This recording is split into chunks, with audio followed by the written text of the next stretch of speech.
What?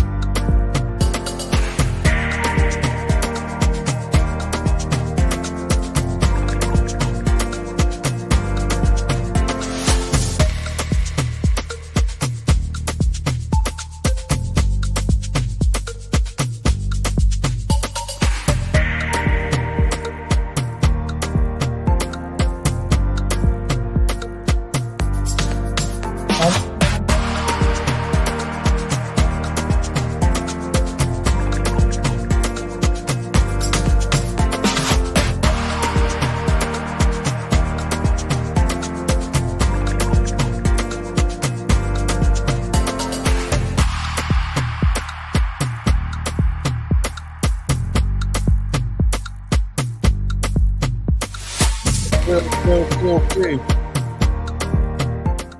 Yo, what's up, everybody? Hello, guys. All right, if you're just coming in, hit the like button. Let's get this show started. Oh, my guys are here already. Wow, you guys are ready for this. I don't see that coming, man. Hi, everyone. Hey, Luke. What's up, bro? Sanusi, Pira, Mesikendra, my Joseph. What's up, bro? Yeah, look, say me, Abi Isoko man who's smiling. We are coming to you. We go talk about Isoko people very soon. Also, now they on our body. Now be say una too like to marry plenty wives. So I know about that. Look. Hey, Rita, how you doing? Queen Tifa. Okay, all my teams are here. Uncle Patrick, welcome, sir. Guys, shout out to Uncle Patrick, please. Always welcome our uncle whenever he's around. I've told you guys it's not easy to have an uncle come to our show and help us make sense of some of this confusion we got going.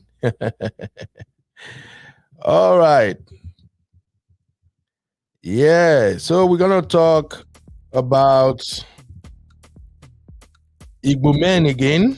We did the part 1 on Monday, and we're just gonna continue with the part 2. And in this part 2, guys, I will see you guys give Uncle Patrick shout out to Nati say easy. I'm learning every day. Uncle Patrick is one man that, without even stressing him, he will easily teach me a couple of things, and I appreciate that. And you all can testify that Uncle Patrick has been helping us here to make sense of some of these things we discuss on this platform. For those who are coming, in case if you don't see adverts, don't fret. YouTube is doing their YouTube thing again. We've made some money, and just like they did with my former channel, African Podcast with Beno, they've done the same thing again.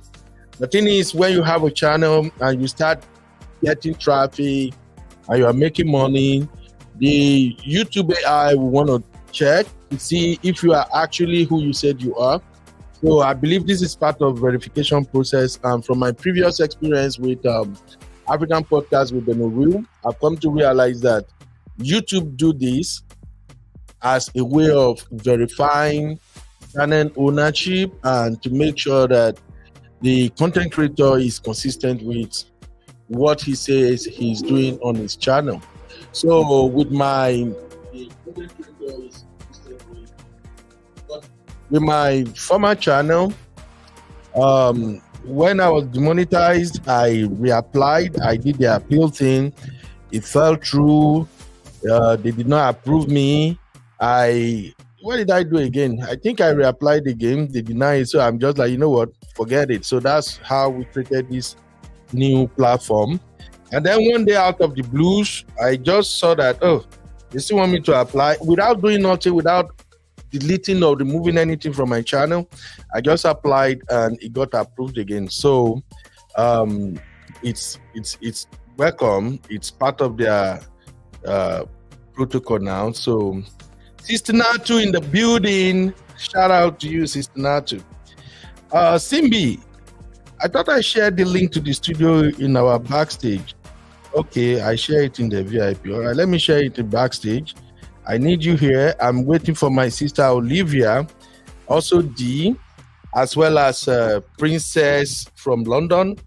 Any Igbo lady in the house or Igbo man in the house, we need you to help us clarify this stuff so it can make sense. So in case if you don't see advert, well, it's normal. So what we're trying to do is that we have buy me coffee link. So if you love what we are doing here and you want to support us, like I said, this is not just about me. This is about the entire team working behind the scene, and all the income we've generated here, we actually give it back to our people, those who need at least small boost back home. So if you are willing to buy us coffee, kindly use this link I'm sharing right now. It's very easy, simple process, trusted process. And we also have PayPal. If you want to use PayPal, we can put all that there so you can support what we are doing. The goal of this channel is to educate younger folks so that they won't make the mistake some of our big brothers and sisters have made in the past. So if some of the opinions shared here sounds unfriendly to you, please don't take it the negative way. We are just trying to improve. And one thing I've learned about marriage is that if you want people to tell you what you want to hear, you have the tendency to make mistakes in your marriage. If you don't listen to opposing views, if you don't listen to other perspectives, if you are just glued to, oh, this is how it should be, this is how I want it done. If you are telling me anything different, you are not making sense to me. You go and learn. Sister Olivia, I don't know why I don't have Olivia in my backstage, but let me share the link early because I want Sister Olivia as well as D to join us to help us make this make sense. Sister Olivia, I just shared the link. So please, if you are free, my sister, come in. This is about Igbo men. So when I'm breaking this down, you can help us at least fine tune it. You know, as an Igbo woman, a married Igbo woman, I trust your judgment and opinion on this topic. So again, we are discussing Igbo men today. The 10 things you need to know before you marry an Igbo man, either you are dating or you are planning to marry an Igbo man. And why we are sharing this is not to bring Igbo men down or to bring you down. No, it's just for you to have these expectations of what might happen in the marriage. And the good thing about what we share here is we give you strategies, what you can do in order to win. As Uncle Ben, my take has always been that life is a game. Sorry, you know, we are a reflection of our background. My D, how are you doing, my sister? So we are a reflection of our background, our philosophy, where we've been, how we were raised, how we were nurtured. So my philosophy of life is that it's a game. You have to play to win. The same thing is applicable in marriage. I don't want to blow my own trumpet, but at least I think I've had some years in this marriage thing. I've had my down moment, I've had my regrettable moment, and I've had my awesome moment in marriage, which I'm still enjoying till now, and I pray it's going to be like that forever. But it's not easy to get to where we are right now. And the moment I started approaching my marriage the way I approach life, it works because I believe everything is a game. And when I say it's a game, I don't mean like you are in competition, especially in marriage. If you approach your marriage like, oh, marriage is a game, oh, I want to win. Don't take it as if, oh, I'm in this marriage to compete against my husband or to compete against my wife. No. What it means is that if you want to make it in life, and you approach life as a game, you're going to have strategies. You're going to have some skills, and you will have your own defense mechanism as well as self-promotion techniques that can help you to win. It's like you're going to make a business deal with somebody. You guys want to negotiate. You have this product you want to sell. Maybe you want to sell this product for $20,000 and your client want to pay $7,000. You know, if you are a market person, if you have marketing skills, if you have negotiation skills, you can get your client to pay you up to $15,000 to $18,000. It all depends on the strategy you approach. So the same thing is applicable in marriage. When you are married to a man or a woman, you don't know them. Okay, you only think you know them when you are dating or you are courting. But the moment you start living together, you begin to see different things about them. You begin to see other side of your husband, and you begin to see some not very impressive sides of your wife. But the point is, Bible says, he who finds a wife has found a good thing. Okay, and we enjoy favors from the Lord. Now, your wife is a blessing, your husband is a blessing, but the moment you start living together and you don't do your research before you marry this spouse, you're going to start having your bad boss. And how you manage that bad boss now depends on what you know, what to expect from your spouse. So that is why we are doing these shows. Okay, so an Igbo man is a very resilient person. An Igbo man is a hustler. An Igbo man is raised to be an alpha male, just like a lot of Nigerian men. And Nigerian women, they were raised to be queens. Now, we do understand that growing up, Nigerian women, as well as African women generally, they are raised to become wives. Let me just say they were raised to serve their husband. And from what we've seen so far in this modern world, women have been taken for granted. Some really want to serve their husband. Some really want to play the role of a housewife, do everything right. And yet, there's still going to be problem in the marriage. And sometimes women will be like, what happened? Of everything I've done, this man is not appreciating me.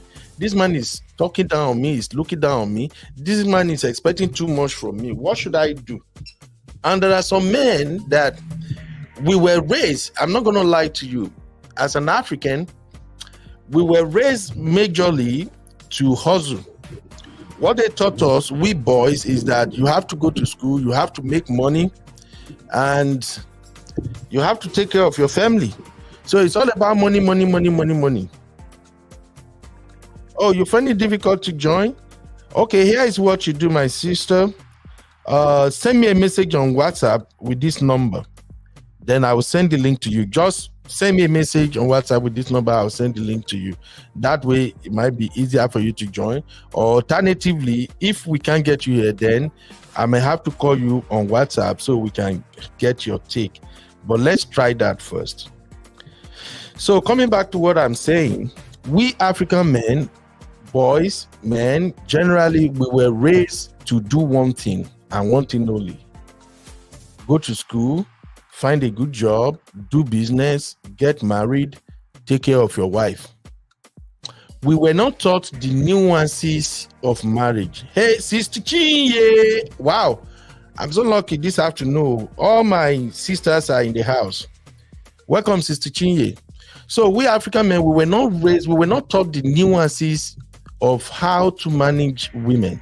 We were not taught to respect women. I'm just going to be blatantly honest now. If you verse, you know verse. We were not taught that women are supposed to be respected. The ideology we grew up with is that the women place is in the kitchen. She should just bear children, take care of the children, and you just go make money, provide for the family. But things have changed. So Igbo men, they are not different. Igbo men are raised to hustle, go make money. When you make money, you take care of your wife. That is what we were taught growing up. I believe I'm making sense to you guys now. So, but time have changed. Women are now wiser than before. What you would do before and get away with some women, bros, if you try them now, you go collect. And when women are complaining, it's not as if maybe they are trying to take our place in the house. They are just trying to let us understand that we have to do better as men. So please, today's show is just to tell you guys some of those things you should watch out for if you're going to marry Igbo man. So let me just quickly recap what we spoke about in the last session. So first, in the last session, 10 things to know before dating or marry Nigeria Igbo man. We said number one, money come first. That to an Igbo man, money is priority. An Igbo man want to make money. And when he makes that money, he wants to get married to you and take care of you. And that is why you can find out it is easier for an Igbo man to spoil his wife, lavish money on his wife, because he has made that money. And it's also part of the reason why you get to see that some Igbo men, they don't get married until late 30s, 40s, you know. People do see before, like, see, I'm old, you don't old, why you not marry? Because sometimes women think that you guys are the only one people drag when you no marry on time. They also drag men. So sometimes people be like, why you no marry? You don't old. See him, he just they jump, they hop from woman to woman. No, if he's an Igbo man, he's just trying to make money. Two, an Igbo man loves genuinely. We spoke about this one last time too. And I remember Uncle Patrick even came in and asked us some questions, then I clarified it. An Igbo man loves genuinely. And this is where I compare Igbo man love with Yoruba men. When an Igbo man sees you for the first time and he says, I love you, maybe he has heard about you or somebody recommended you to him for marriage. And after monitoring you for a while, this Igbo brother tell you, I love you. When he say he love you, he loves you. Igbo men loves with everything. That is why you can sometimes say, oh, they are jealous. Oh, they like to possess their wife. I don't know. If you're an Igbo person here, you can please let me know if I'm lying here or if I'm on the wrong foot. This is common occurrence that people, these are some of the things people don't know about the Igbo people. I spend a lot of time with Igbo people in Nigeria here. Most of my friends, I have a lot of Igbos as my friend. Even right now, one of my closest friend here in US is still an Igbo guy. Like, if I'm in trouble, I need to call somebody real quick, I usually call him first. That is how close I am with the Igbo people. In my business, my media business, my client base, about 85% of my clients are Igbos. In Atlanta, Houston, Dallas, everywhere. I traveled a lot. They are Igbos. I spend a lot of time with them. And so when you hear people say, oh, Igbo men are very possessive, they are so possessive, they just want to control their wife. They think after they pay the bride price, they owe their wife. What you don't get is this.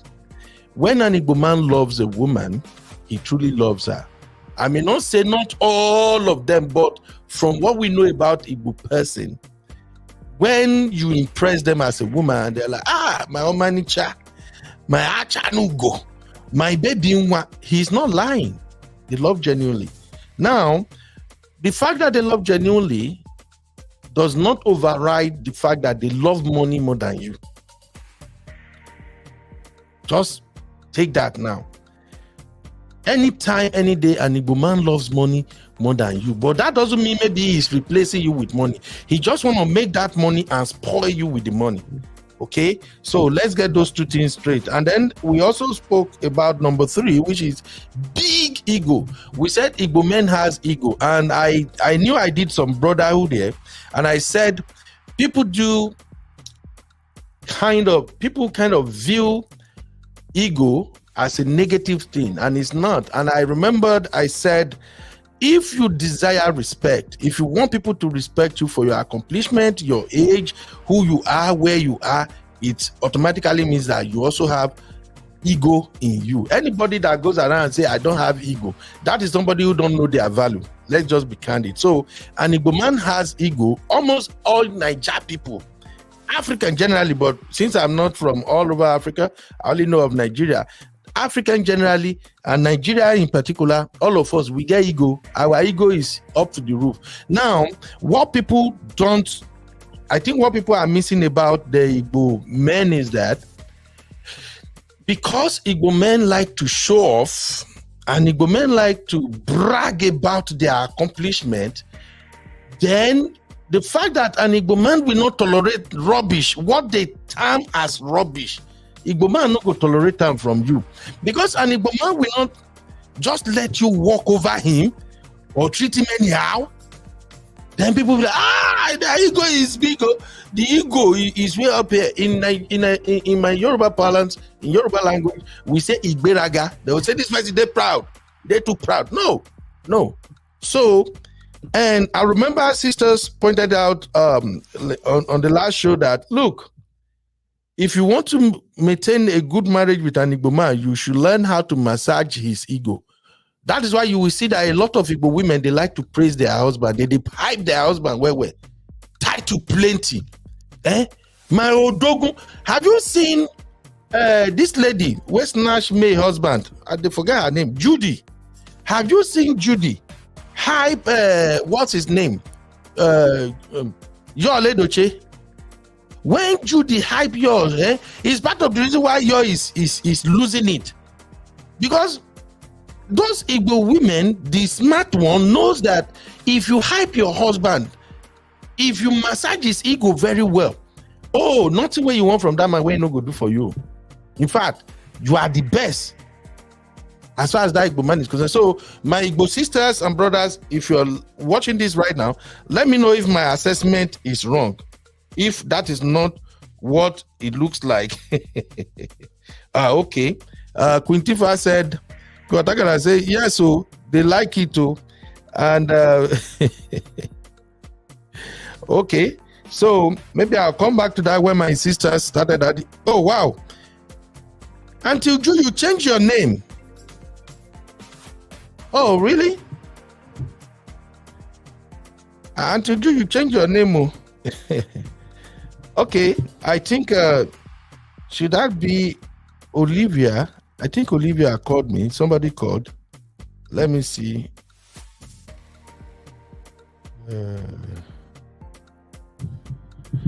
Hold on.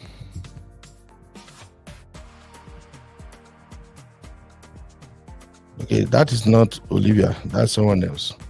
All right. So, number 3, we spoke about that. We said you have to hype an Igbo man.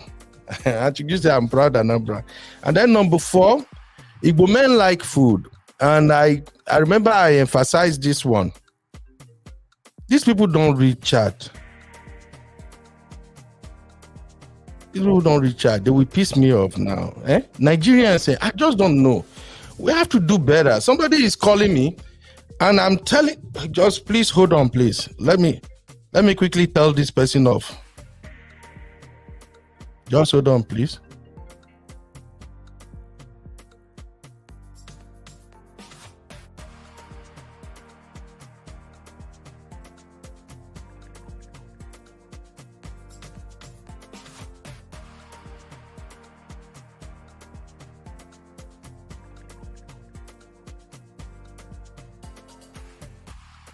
Sorry for that, yo.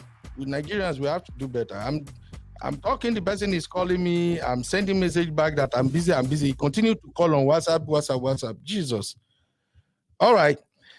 So, as I was saying, we said Igbo people like food, Igbo men like food, and I remember I specifically stated that if you are in the Western world and you want to marry an Igbo man, and you have it in your mind that, I can't cook, we are in Western world, we are in this way, that don't marry an Igbo man. I'm sorry, this is where probably some of my sisters will usually have issue with me, maybe my bluntness, but I'm gonna be candid with you. If you can't cook Igbo soup, Igbo food, in fact, varieties, don't marry an Igbo man.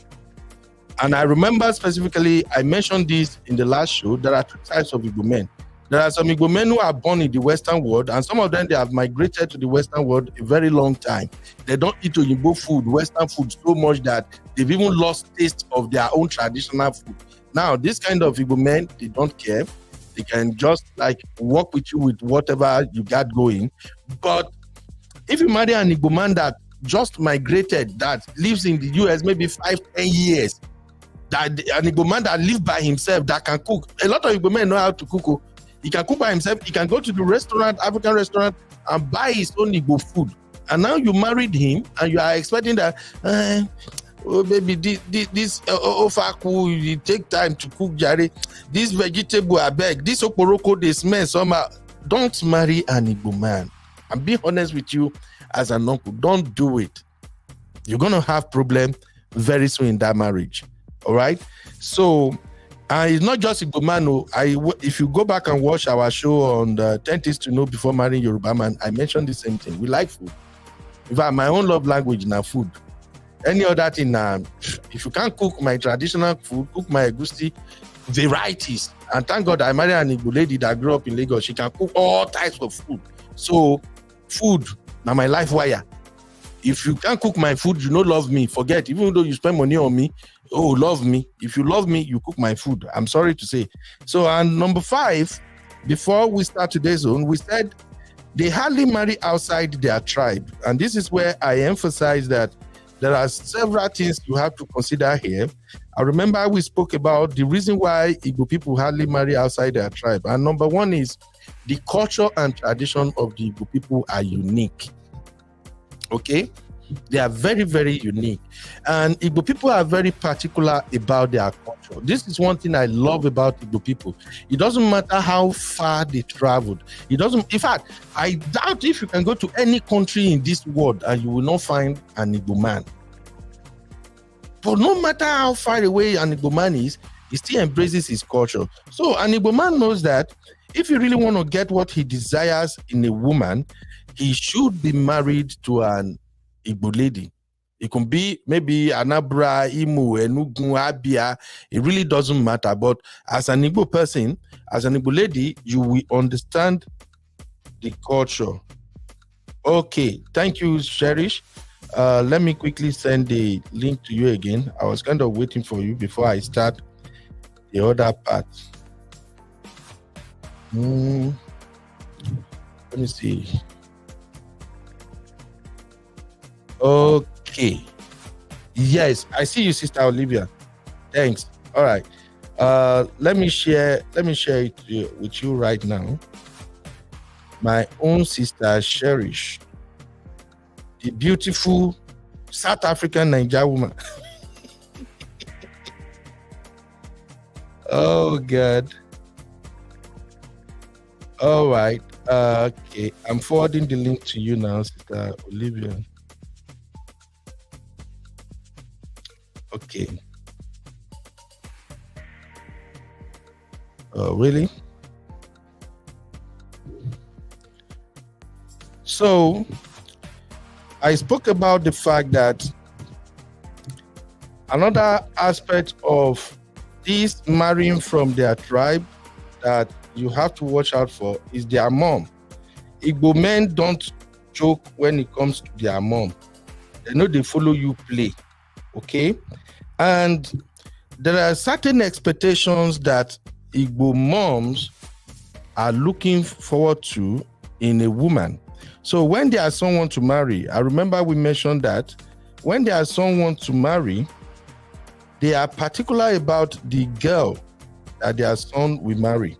They have a say. And we also emphasize that if you're going to marry an Igbo man, if the mom did not approve of you as a woman, you have issue.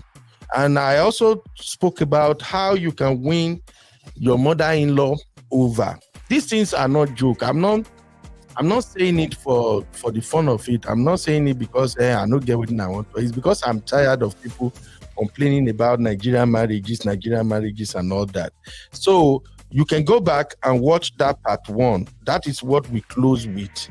If an Igbo mother did not approve of you, that is why you will see that some people who got married in the Western world and later, because of money, their parents went along, and then by the time the wife gave birth, or somehow the mama wants to come and stay with them. Yes, Olivia is here. Thank God. Welcome, Sister Olivia. Hello, Bro Ben. Good evening. Can you hear me? My sister, I can hear you. Okay. Yeah. Let me just finish this monologue and then we'll dive into this. All right. So that's fine. by the time the Igbo mom come visiting and she's now in close proximity with the wife, that's both go begin happen. Because the mama no approved that wife from beginning. And I remember I also warned our brothers that, look, you are the one who have to market your wife to your mom, and not just your mom. And this goes generally, not just to Igbo people. It's for everybody as a man. If you are married, no matter how beautiful, how gorgeous, how supportive your wife could be, no matter all she's doing, your people may not accept your wife because they don't really know your wife. So you, the husband, you are the one who are supposed to beat her drum. You are the one who are supposed to paint her in a good light. I'm not saying you should overhype her, but at least if she's a supportive woman, if it's a woman that makes you happy, that gives you peace, let your family knows that whatever you are achieving, your wife is behind you. She's one of the pillars. In fact, she's the one that is making your success to become possible. So then the more good things you tell your family about your wife, that will now change their perception of your wife. And when your mom wants to come and visit you and stay with you, maybe for 3 months, 6 months, or a year, however it may be, you have to defend your wife. And there are times you have to stand up to your mom and let your mom know that, mommy, I know say you want this like that, but this woman, they try, I just like this, I just like that. So, but the key point we are making here is that an Igbo man will not marry you without the mother's approval. It's very, very important. Papa no to the girl wahala, but mama, wagba. So that is it. You can go back and watch the last video. So now let us start today's discussion. So number 6, this is where I want Sister Olivia, and I have Simbi in the studio. They are all Igbo sisters, so, and they know the men better. Let me read this from Uncle Patrick. Uncle Patrick say, Uncle Ben, what about our American daughters? We know sabi cook Nigeria food. Can they marry Igbo man? My advice, Uncle Patrick, is they should marry Igbo men who are born in America. Most of the children born here in America, they really don't care that much. They still embrace the Igbo culture, but they blend easily with ladies in the Western world. But if a daughter born here in America wants to marry a guy that came from Nigeria, maybe spend 5 years, maybe for study or whatever, but that guy migrated from Nigeria here, and he's somebody who has been living life in Nigeria already, the lady goes strong or small. She had better learn those food, or she could just say mostly her man go they eat for outside. So that is it. Comment plenty today. This one from Eyitayo Sharon. Eyitayo Sharon said, one thing I like most of Igbo men is majority of their men hardly cheat. If they see a woman they like, they marry and show her off. They don't they don't care what people's opinions are. Peter and Paul. And Sister Shinye said, a lot of time it's difficult for our Igbo men to give their wife props, especially when it comes to the financial aspect. He will say, because I married you, whatever you are making is mine. Thank you, Sister Shinye. That's actually that solidified what I was saying earlier about money comes first to an Igbo man. Sharon Jude said, I'm new in this group. You are welcome, Sharon. You're welcome. You're welcome. All right. Today's discussion, Sister Olivia. Are you ready for me, my sister? Yes, Uncle Ben. My own sister Olivia. Hi, everyone in the house. Welcome. Thank you, everyone. Thank you. Simbi, welcome, Sister Olivia. Now, take Igbo, welcome her first. See you. Is Simbi here? Simbi is here. Heard that voice. Yeah, it's because Simbi. I was doing the intro.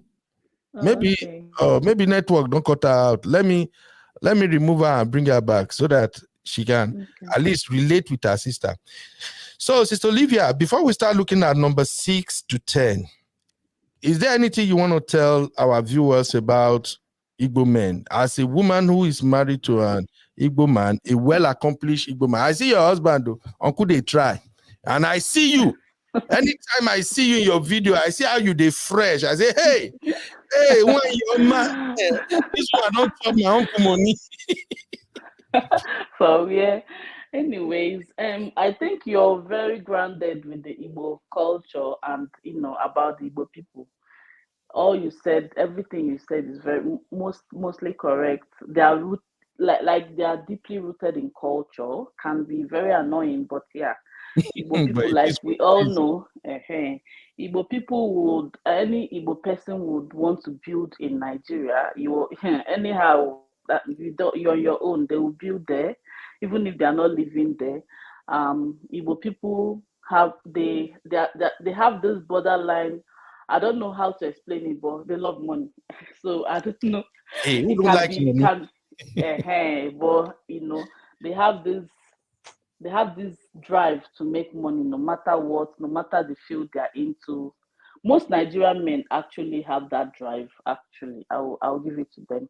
But Igbo people, yeah, they have it, and I would say the Igbo people, they especially have the skills to make money. Kind of. From what I think, and they like to marry Igbo people. They also marry from other cultures. Like my brother is an only son. I have one brother, but he's married to a Yoruba woman. Okay, so I wouldn't say they only marry Igbo people. You understand? But yeah, Yeah. mostly they the good number of them will marry from the Igbo culture, Igbo state, but they also marry from Yes. other places. Then yeah, they travel a lot. That's one thing. Uncle Ben, they japa a lot. You know that, right? They travel Of so course much. now. I don't know if they travel more than Yorubas though. I think Yorubas are highest in that one, but I know Igbo people Ah, also travel. Igbo people, they travel, my sister. Hey, hey, hey. There was one time I went to New Orleans to do a coverage for an association. When I got there, I never knew Igbo people were so many in New Orleans. I got there and I saw Yeah. my bro. I'm like, where una know they day? And in fact, I enjoyed their company because while I was going, I was like, oh Lord Jesus, this place where they go, so it could just be only me, I actually took 2 flights that day. So by the time I got here, I'm like, but when I see my Igbo brothers like this, nah, when you see me for the first time, you will think I'm an Igbo guy. I know Yes, be you look Igbo. Yes, yeah. when You're you see right. me for the first time, and then when you hear my name, unless if I tell you my Yoruba name, you're not gonna say I'll be Yoruba. You So look like an Igbo person. That's true. you see, you not see me with my red cap, your red cap here. That is me. You really look more Igbo than Yoruba. We go ask your mama and your papa questions. Just so they don't collect you from our side. But anyway, yeah, you look like an Igbo You see, person. so Igbo people travel a lot. Thank you for that opening, Sister Olivia. So now let's dive to number 6 and 7. But first, let me welcome my girls. Simbi, what's up? Unmute yourself, Simbi. How you doing? This network today, no grief for Simbi. Oh, Nigeria, my Yeah. fatherland. Niger. Oh, my show. I also want to quickly add something, Uncle Ben.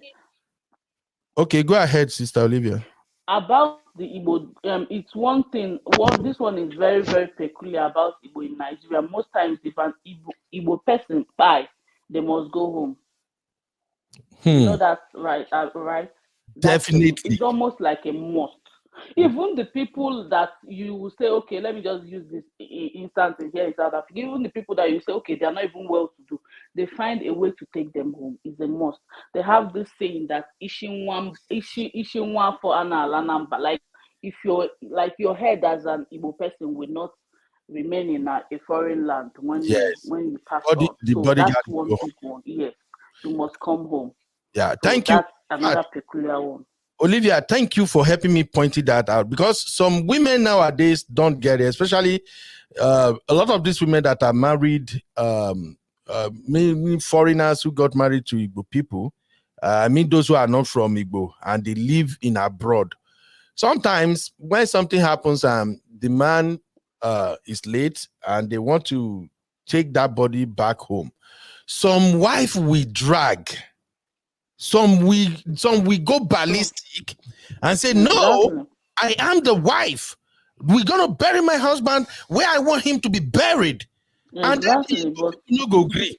You they know, not go agree. sometimes it takes matured men to talk to the wife that, look, you are inviting trouble. This person build house for homo and he's a chief. He cannot sleep outside. You have to take him Exactly. back. Even at times, Yes. the children they have here, and that's why this thing about culture is important. I think I'm going to invite Uncle Patrick to come and lecture us about the importance of culture and why we have to respect it at times. Because some of the children we have here too, they don't know that there are some tradition, there are some home that men came from that they don't sleep outside. Exactly. You have to take them back to their You village. must take them home. You Must. have to, if not, the wahala will go happen. I could remember when even in Nigeria, when my grandpa, my mom's dad, when he passed, and because my mom was doing good, my mom get money. My mom said she built house for my papa village, and my papa himself, he get house there. My mama buried the papa there. They do all party, everything. My sister, when my grandpa people from all the way from where they are after Ajagba, when they came, they dug the coffee out of. I was so small then that they had fear homie. Say, can people do this? So please, all these things are very important. And that is why I said at the beginning of this show, we are not sharing these things to scare you or for you to say, what is Benny saying? We are in a modern world. You people will say tradition, tradition, tradition. Some of these things even have spiritual connotation to them. Connotations, yes. Yes, you don't know. If you don't ask, know deeply. There are some men that even them, they don't know. So if you are married to a man who is a title chief, for instance, and something happened to him, as a wife, talk to his brother. That's why I said in the last show, if you don't have anybody who is your paddy on your husband's side, you just ignore all of them. Your husband don't get money, and you think say all of them, they want your husband money, so you burn them. You don't want to have anything to do with them. When these things happen, you start backfiring, Bad thing no go happen to us in Jesus' name anyway. Amen. So thank you, Sister Olivia, for pointing that out. Now let's go to today's discussion. Number 6. He is socially active and fraternize with his friends. Where my glasses do? Hey, the children. Okay. So, Sister Olivia, I will just go through the 5 to 6 and then we'll start breaking it down. So, number 6, he is socially active and fraternize with his friends. Number 7, Igbo men like PDA, public display of affection. You are married to an Igbo man and you did social media. Or you they post yourself, you know they post your husband because maybe the man look older than you. Or maybe you feel like, I want people to see me. I may maybe you are inviting trouble. What? We'll come to that. Sister Olivia, you are laughing. Why are you laughing now, my sister? Am I lying about Igbo men for that You're one? not lying. You're not lying. And they like to call names. Omarisam. Those names, yeah. So, you're correct. Your voice is very low. I don't know what's happening to your phone, Simbi. I can barely hear you. Maybe you have to increase your volume. I just noticed that you are saying something, but I can't hear you. Hello, Simbi. Hello, Uncle Ben. Can you hear me? Okay, your voice don't come up now. What were you saying? Okay, I said it's not all Igbo men that like PDA. If you talk about praising their wife in public, I think they do that more than. Okay. Yeah, we will come to that. And welcome, Tosin. How you doing, Mama? And by the way, the wedding you are looking right now, I think this is CYC's wedding in Dallas. I covered this one in Dallas downtown. This huge, is it Marriott Hotel or something? It's one big hotel like that. I covered this. For those who don't know, this is my side hustle. Now, big event like this at the cover, and this my Igbo client, they fit take money, scatter you. You know, when they call me up like that, I know even they beat them again, they don't already know my price. So they spend money and they pay really good for services. So now wedding you they see. So imagine a man spending this much for his wife. that hall, I think that hall goes for between 40 to 50K if you want to use it. This hall where you they see so. Wow. So we'll come back to that. Now, number 8, I said, number 8, Igbo men expect you as a wife to always voice your opinion, not argument. I think a lot of women miss this about Igbo men. Igbo men will take it. If you stand on business, you express yourself, because it always happens in marriage. But for you to turn it to argument, for you to say, nah, because you can't tell me that. This is America. Hey, you are inviting trouble, big trouble. Number 9, Igbo men believe in both traditional and Western religion. I will explain where we get here. I just want to put it there so that you people will understand, because I've seen people make comment like, how can you be there is this title they have in Catholic, a knight. How can you be a knight at the church and you are still the chief Ebele of so village? It doesn't rhyme. We will get to that. If you want to marry an Igbo man, you need to understand it. And number 10, which is where Coco Day, divorce is a welcome alternative to disrespect to an Igbo man. I don't know, maybe how do I need to say this again? Maybe it will make more sense. Alternative to an Igbo man. Please like the show. Like the show.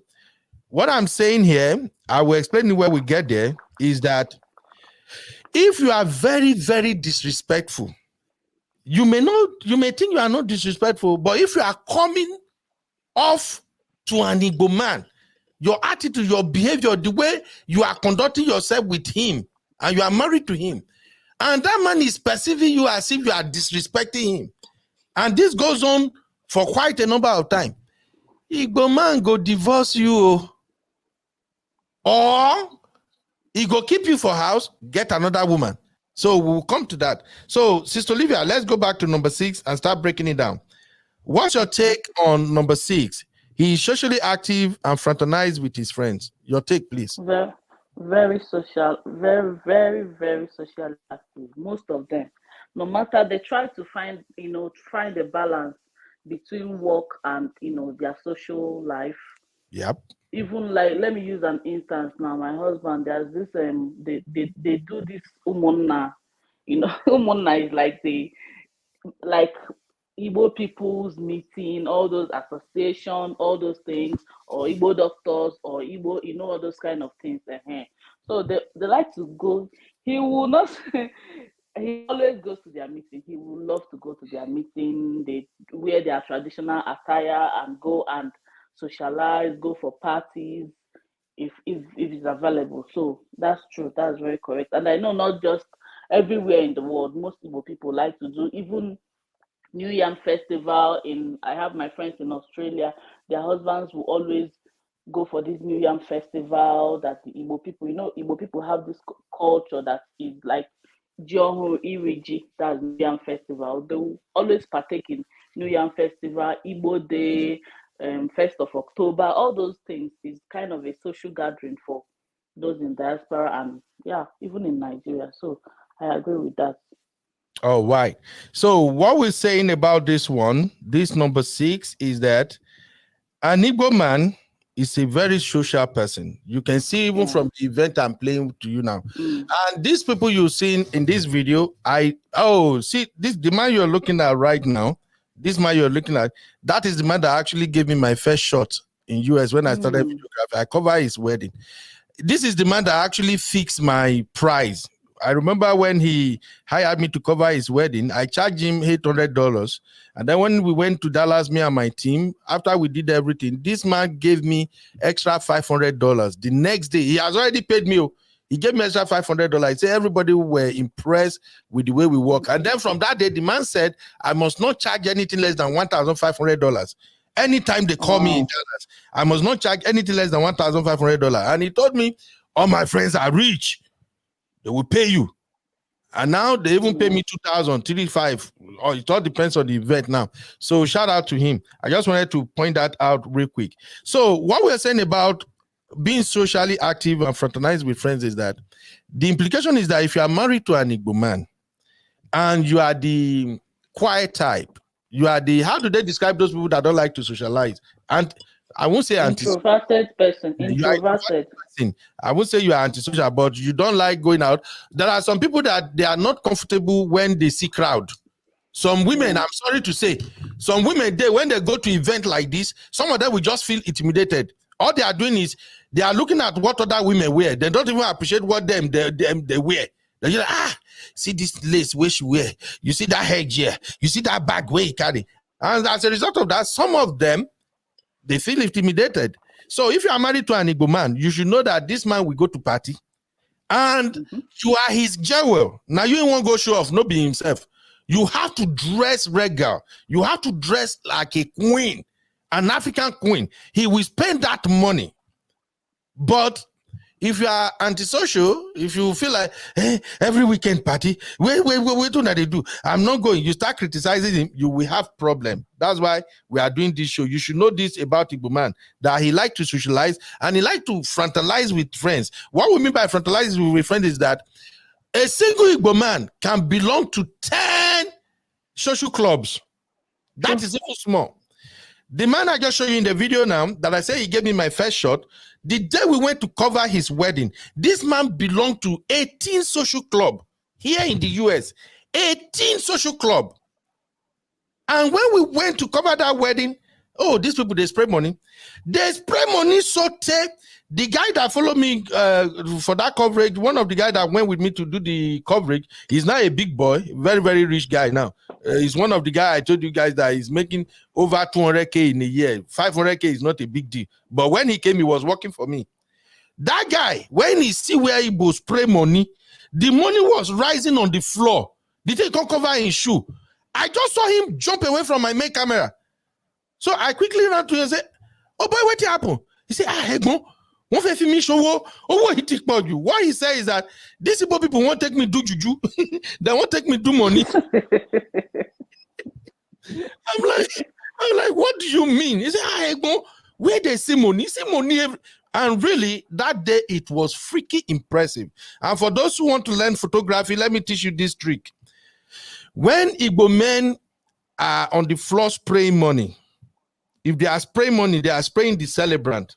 And you see those people that are packing money, they want to come and pack that money. If you are a videographer, make I just give a small trick now where I take blow. Maybe when I go blow too. If you are a videographer, tell those people to leave that money on the floor. Igbo people like to see that money on the floor when the video comes out. So that was why that money was rising on the floor and my boy took off. He said they want to take and do money. So please, what we're saying here is that your Igbo husband can belong to 10 association clubs. If you have issue with that, if you're going to have issue with that, don't marry an Igbo man. And the good thing why they are belonging to those associations is not because they are hungry to be associated with people, is because those associations are actually a form of insurance. When your Pikin graduate from school, you finish college, they will come and celebrate the Pikin with you. Your papa died, they will show. Right now, since COVID hit, if you know how much money Igbo people are raising on WhatsApp, fear go hold you. So if you have any question regarding that, put it in the chat, we will address it. Let's move on to number 2. Number 7. Number 7. Okay, Simbi, what's your take on this number 6 first? Real quick. Because you are still young. They don't do the whole petting or necking, but they will definitely praise you in public with their words, not with their mouth. You just. Oh, you are still on the PDA thing? Yes. No, I'm talking about the number 6. That Igbo men are socially active and they fraternize with their friends. That's the one I needed opinion on. Do you have any issue with that one? No, it's perfect. All right. So it's now, perfect. Thank you. Good. Now, number 7. Igbo men like PDA. Let me tell you what's going on here. Because I see some comment. I saw a comment from the sister Chinye. I actually started it. Let me quickly show you that. Yeah, sister. I call her Chinye. Yeah, no, that's my point. She be Wahala sister too. No my her. She they show me pepper as you see, and so I'm very beautiful sister. She too. She like to do faji as you see. This sister Chinye so, and she gets sexy body too. Very beautiful woman. Now, Sister Chiye said, when it comes to PDA, when it comes to PDA, the real egoic ones don't care for PDA. The, the modernized one do. Thank you, Sister Chiye. So here, the fact is that the old ones before now, please listen to me. Before now, the thick Igbo men, the one with the old philosophy, they really don't care about PDA. But now, in this era of social media, if you notice something, very well about Igbo people, you will notice that they always marry beautiful women. Igbo women, they fine, especially when the man don't hit money, they marry beautiful women. Where we say even when they born till the born for, you go see them, you still feel like wow. Now, Igbo men are very jealous. If the women are on social media, even though they themselves they are not doing social media, every now and then they still want you to post them, even though they no go see them. But people go see them, go tell them. I don't know if you are getting the trick now.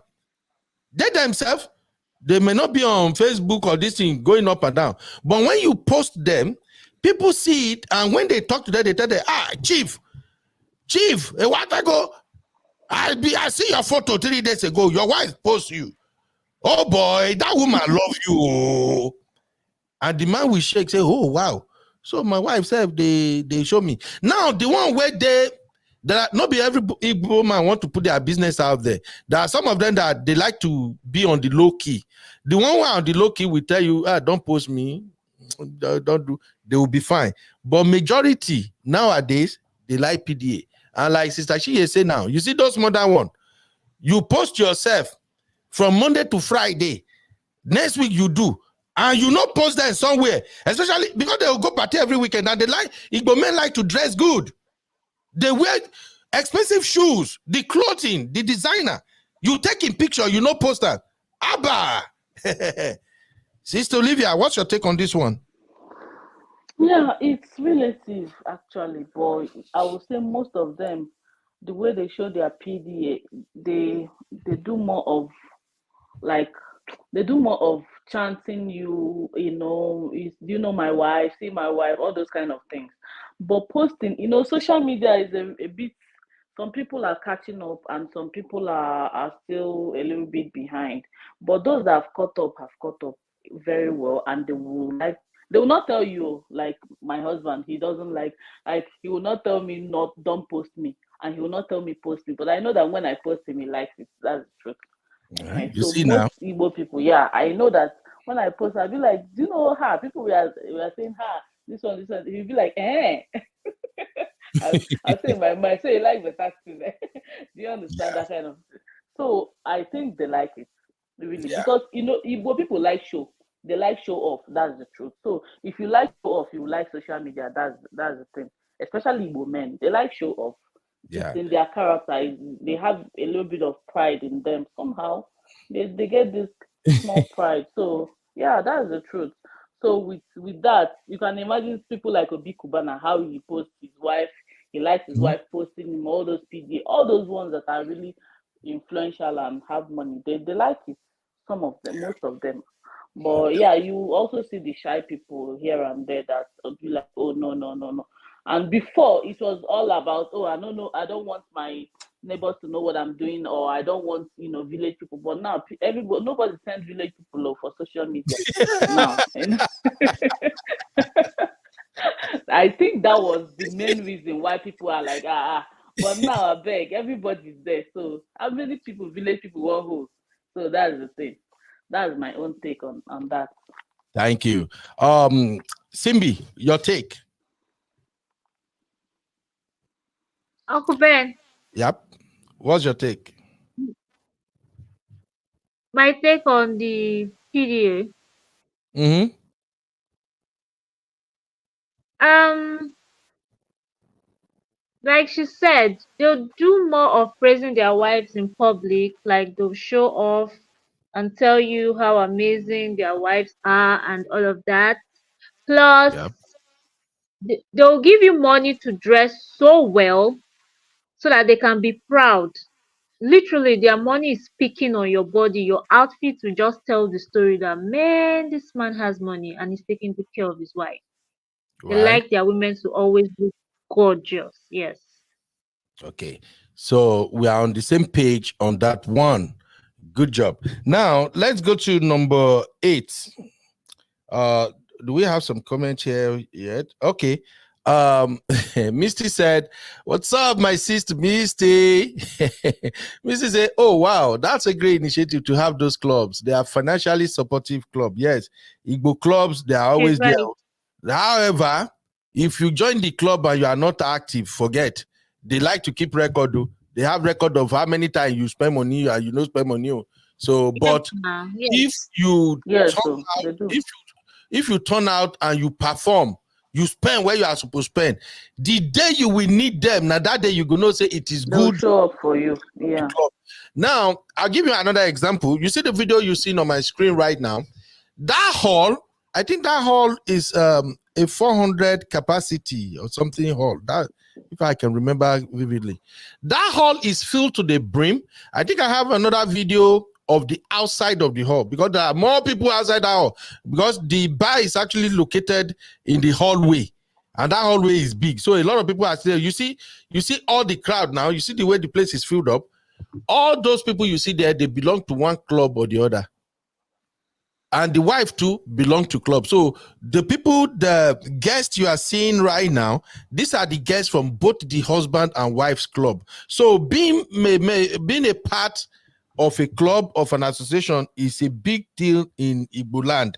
And Igbo men embrace it. So if you are marrying an Igbo man, know this and know peace. If you can't cope, you can't go to club, you can't join club and cooperate with your fellow women. You want to go to the club and dominate, you want to fight them, you want to sit down at home. It will backfire because when they have party or something, there will be nobody to back you up. They no go show up. Igbo people are very good at that. You do for me, I do for you. We have a slogan in Dallas. They will say, he who do he, do he. Meaning, if you show up for me, I show up for you. Okay? Sure. Misty said, "Oh, Chinye, I think you are right, but how are the diaspora celebrating the festival when they didn't harvest? Make una never go that They side." come home now for Yeah, Christmas. So yeah. All right, so Whether they harvest or not, yeah, they do. They do New Yam Festival here. The first time I went to cover New Yam Festival, I was shocked. I'm like, what? New Yam Festival in US? But they do.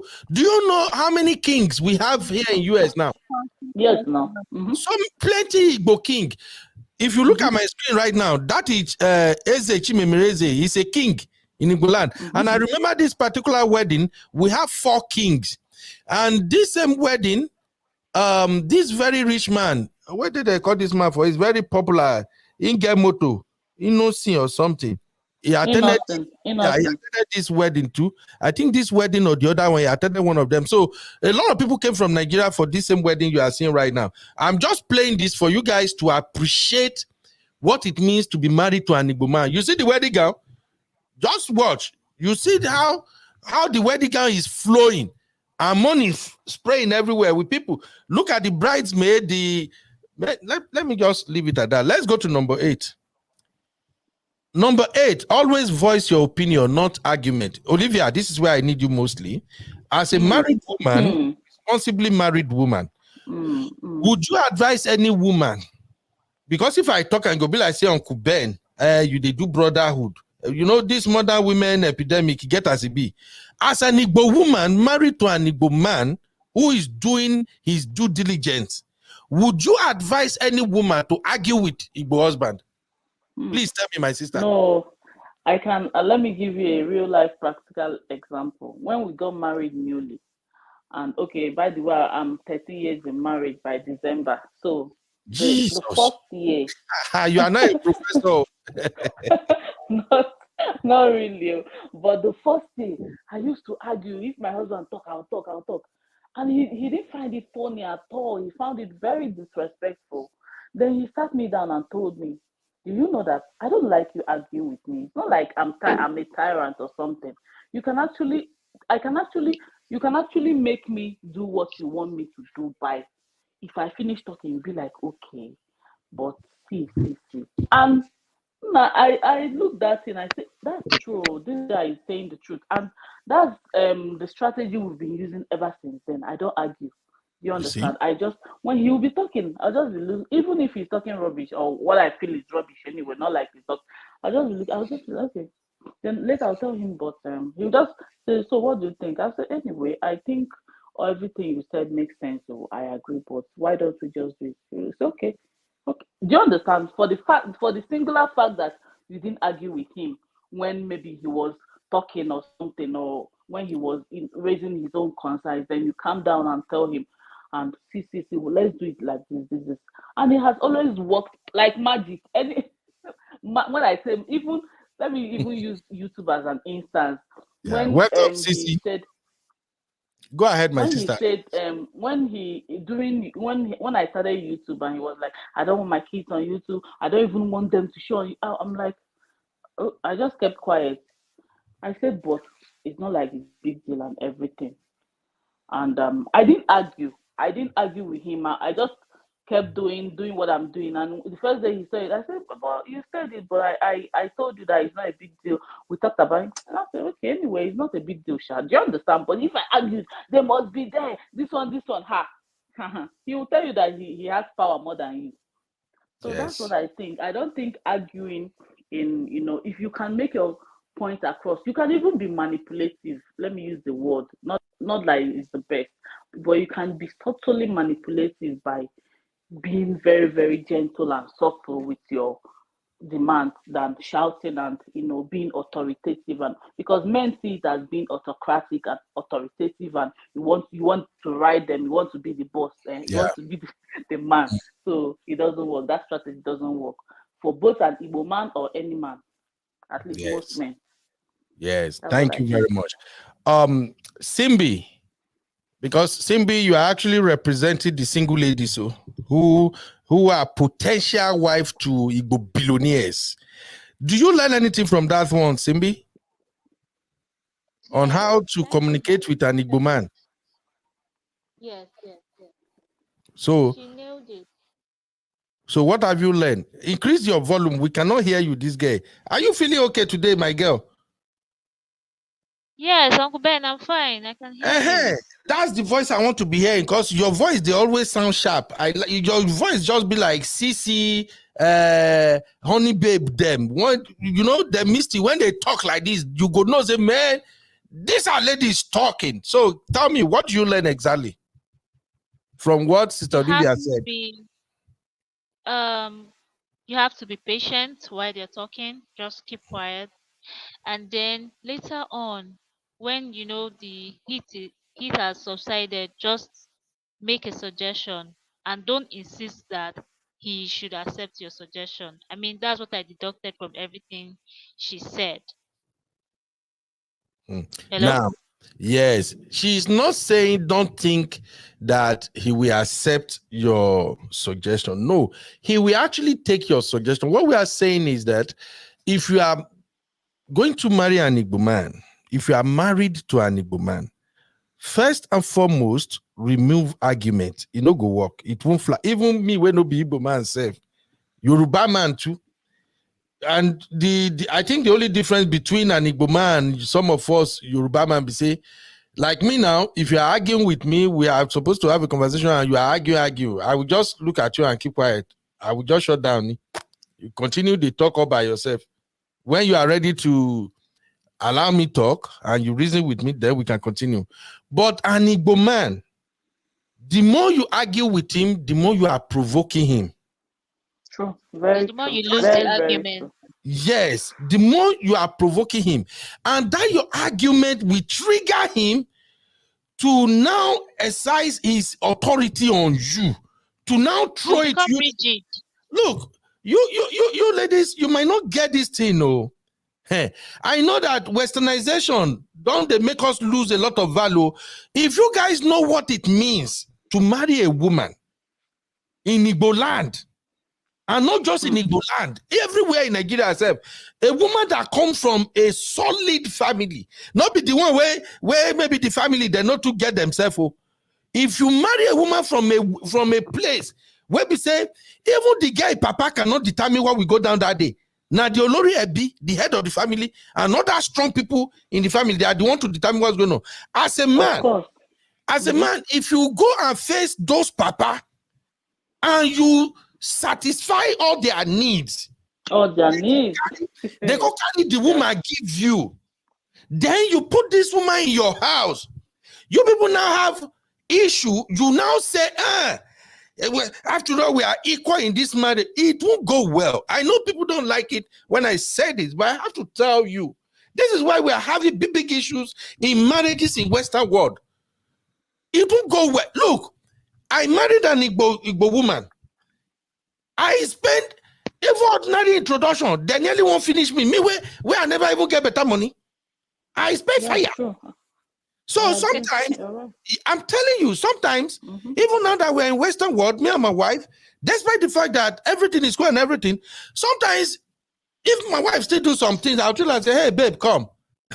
I married you. I pay every goddamn thing. So, auntie, calm down. And she knows. Dang. I'm telling you, because I'm so proud of that one. That everything that was, do you know what it is to marry an Igbo woman? You go do introduction. Just know me, I know you first. Then you go do engagement. Now engagement, they be like the traditional wedding. Do you know? Igbo traditional wedding is freaking expensive. Very expensive. You don't know. The list. We have 5 lists in my community. List 2. So now tell me, a man that found you worthy in all these women that are chasing him because he get money, you are the one that he's like, wow, hey, nah, this baby mo, he dey scatter, he dey bust my brain. The man now spend money to marry you. Then it should come happen for home. You are now arguing with him. We are not saying you shouldn't say, so please take note of this number 8. Igbo man, we always hear your opinion. I've lived with them for too long. Even they see Igbo women, they get opinion. It doesn't matter. They will still tell their husband when they wanted their husband. But what they don't do is to argue with him. Once they begin to say, he said, now, that they get out that they call their. Once they begin to speak that language, Igbo women will still express themselves. And some of them, they won't do it outside, to be candid. Now, when they reach house, now they tell their husband, yeah, why you do this one now? Me, I don't like when you do like this. So, you know, Igbo men will listen. But if you turn that into argument, you want to claim modern woman, auntie, Igbo man go tell you story. And that is why, if you listen to many of these divorce stories, especially a divorced Igbo woman in Western world, go and check. You will see that to divorce an Igbo man in Western world, it go stress you out. The man, unless the man just feel like, you know what, I don't want trouble, just go. But if an Igbo man feel like, oh, you think say you smart, all the money where I don't spend on you, you don't become nurse, you don't become this. You want to show me America? I will show you. If I may, we not go there. Don't underestimate the anger of an Igbo man. If he really felt that you disrespected him.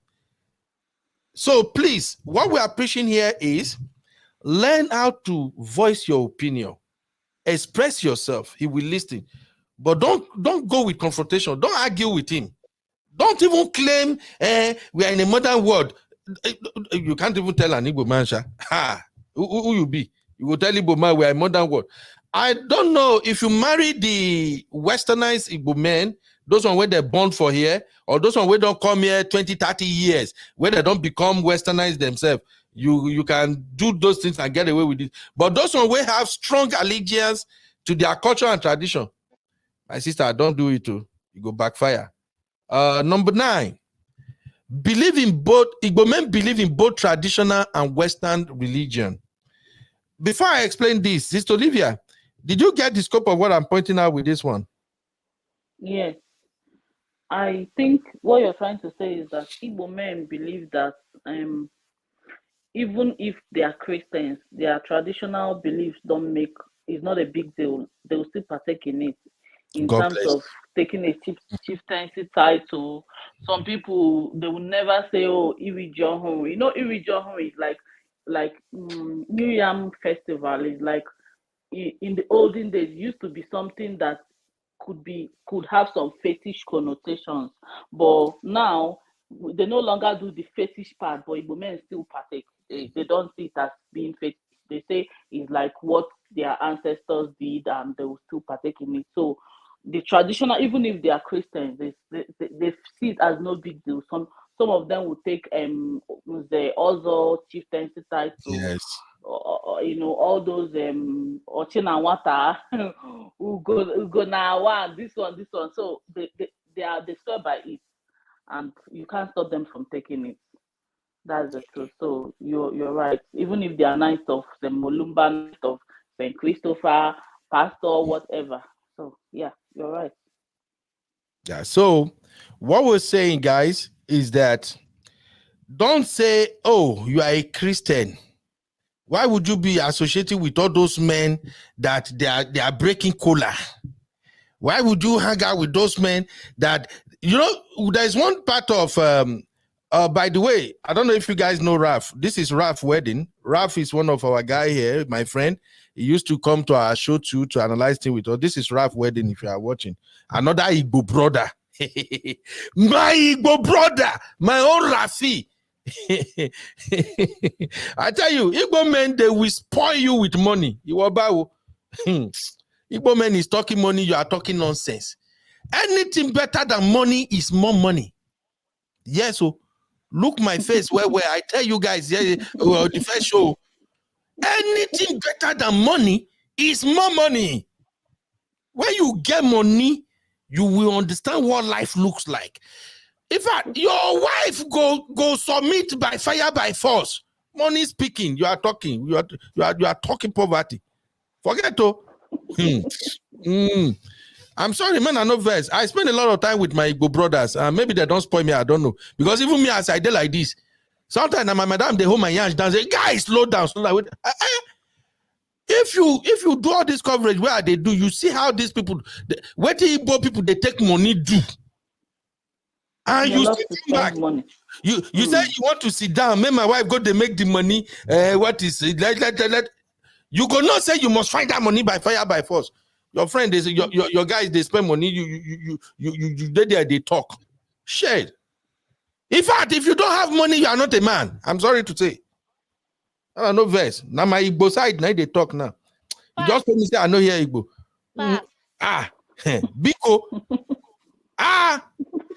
You know, when they call somebody Anusiego,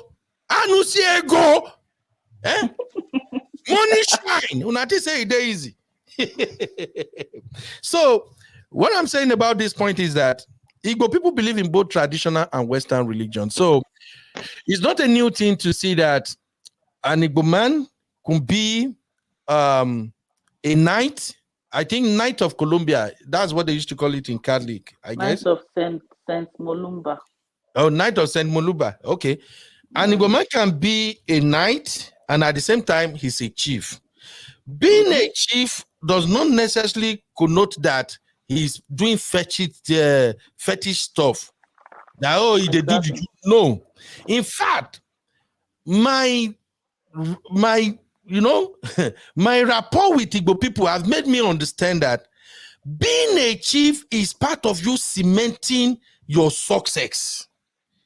True. There is no, you can be a billionaire in Igbo land. If you are not a chief, you are a nobody. Do you know that kola nut, whether they share for party, anywhere Igbo men gather and they are sharing that kola nut, they share that kola nut based on the right of chieftaincy title. The chiefs will get kola nut before anybody. So if you say you be doctor, you be engineer, you get all this money, you are successful and you not be chief, and your younger brother get your money, you go become chief. Your younger brother go take that kola nut before you. So you should know that an Igbo man being traditional and at the same time being believing in Western religion is not, so if you are marrying an Igbo man, don't let this one become problem in your marriage. Say, baby, I don't like it when you hang out with all these men. You see them, they wear bead for hand. It be like say they do some concoction. No. You got to understand the Igbo tradition, okay? So that is, if anybody have question about this number 9, please drop it in the comment, because I know say they look at some of these things like, why would Ben say this in this modern world? I'm just saying this for you guys to understand that if you don't really know the culture, the tradition, if you don't know where your husband is coming from, you're gonna have problem with that man. The earlier you know, the better. And when Igbo man want to marry, they marry the best. This is my friend's wife. That is Raf's wife. She's a medical doctor. I see should know Raf now. Raf is here almost every time when he's free. Raf himself is into tech. That's Raf's wife. Beautiful sister. She's a medical doctor. So when Igbo man, before Igbo man go even face you, say he won't marry you, he don't assess you. Those of you that used to argue, why would the man here? What do you bring to the table? Igbo man, no, they follow you bring anyhow to the table. If you don't have money or something or career to bring to the table, you must get character. You must bring character to the table. Igbo man will not marry you and then you start disrespecting him. Say who you be now. Who the hell are you? Say, who you be? So please, let's take note of that. And one more last thing that you should know about Igbo people, Igbo men and religion. If you are married to an Igbo men like women who are prayerful. Take that. They like women who are, in fact, if you are dating an Igbo man right now and you want him to become your husband, just let him see you praying once in a while. Just let him see you praying. Let him see you going to church. Let him see you join association. I don't know what they call it, but they have this in the Catholic Church and Anglican. I think they have this women prayer thing that they do. PWO. Say it louder. I can't hear you. CWO. Okay. They have that group. Even in Dallas. In Dallas, they have like, I think 3 prayer group like that. A lot of women, a lot of Igbo wives in Dallas, they belong to that. And the same thing in Houston too. The same thing in Austin here. A lot of them belong to that prayer group. And that prayer group is very, very strong. If you offend those women, if they open prayer for your head, you are done.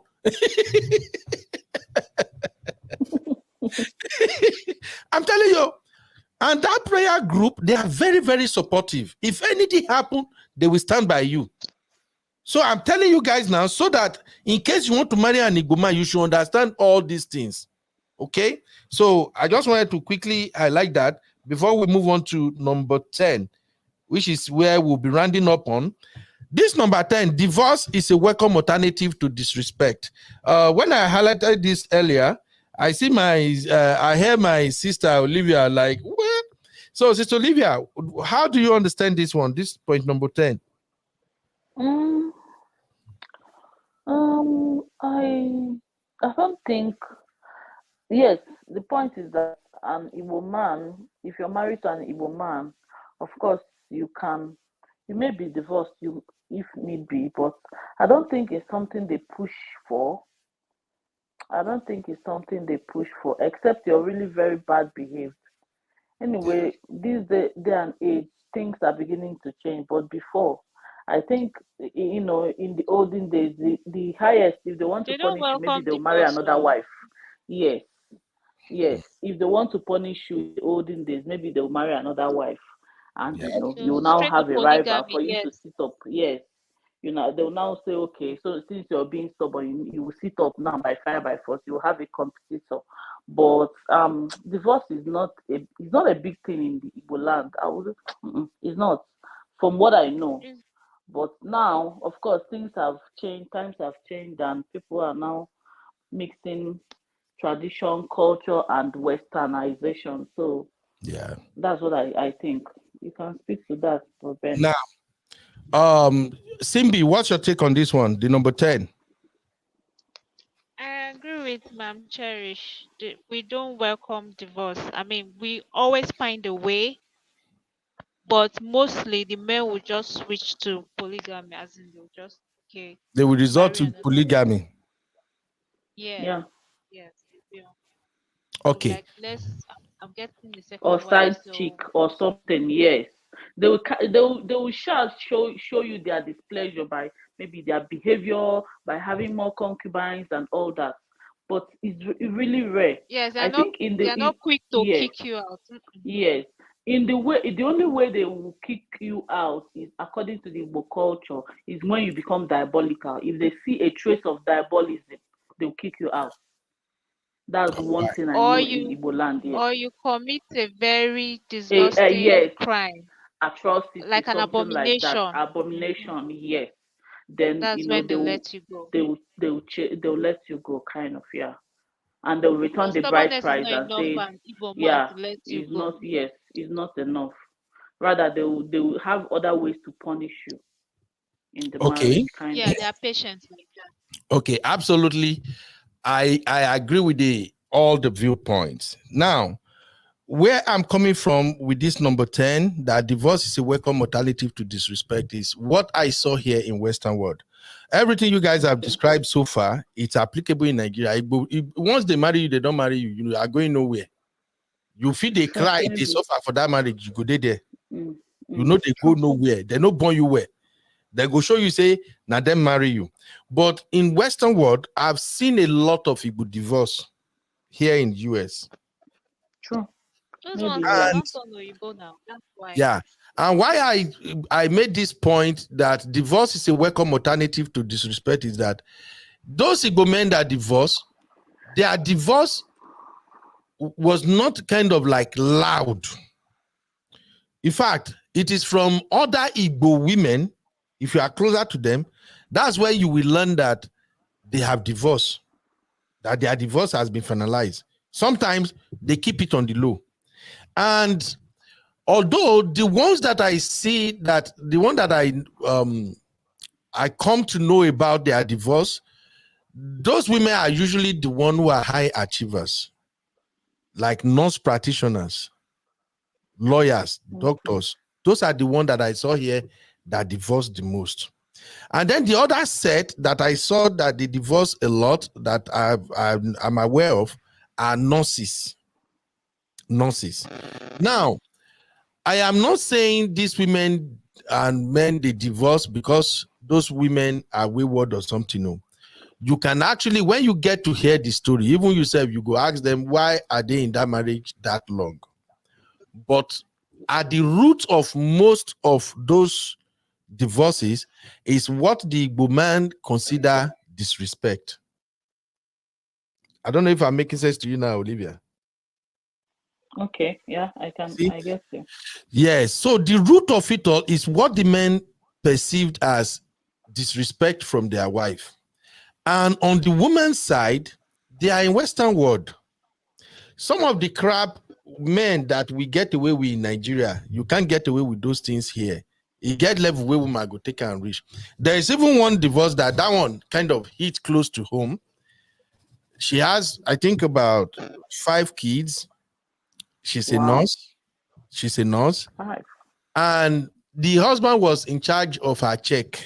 The husband, they collect her check.